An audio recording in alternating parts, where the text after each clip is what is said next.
As online shopping has increased due to store closures, ethical questions have been raised about the fast fashion industry.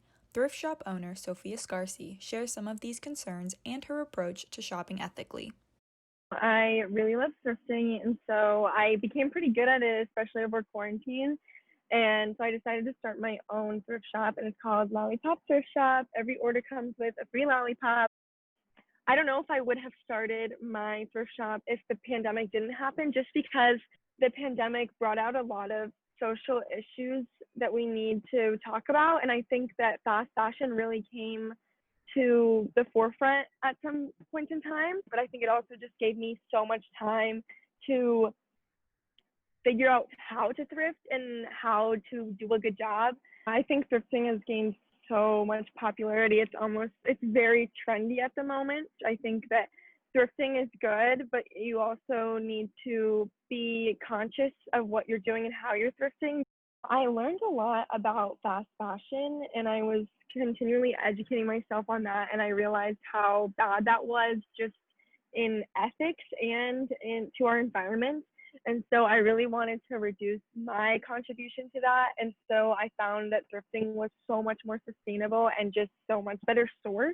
The amount of clothes that we produce and the textile that just goes to waste is actually insane. And so thrifting really takes back that.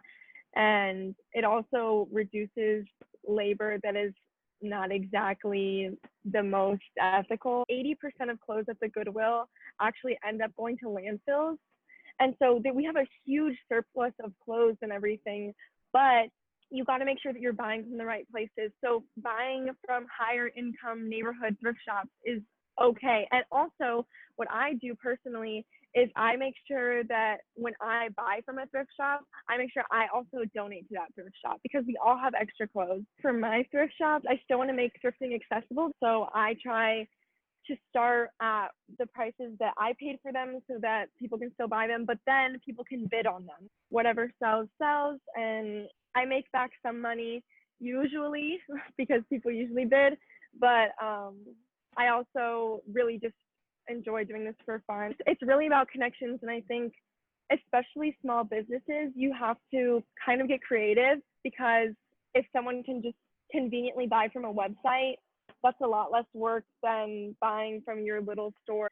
But when you make people feel good about what they're doing, and then they know that they are ethically sourcing and they know that they have contributed to this like thing that's almost bigger than themselves, I think that that's really cool. And if you emphasize on that, that's kind of what I've learned about how to center a small business, because if you're doing all the right things, that's what can set you apart from bigger businesses. To support Sophia and her small business, check out Lollipop Thrift Shop on Instagram and Depop, and be sure to do your own research on how you personally can contribute to ethical shopping.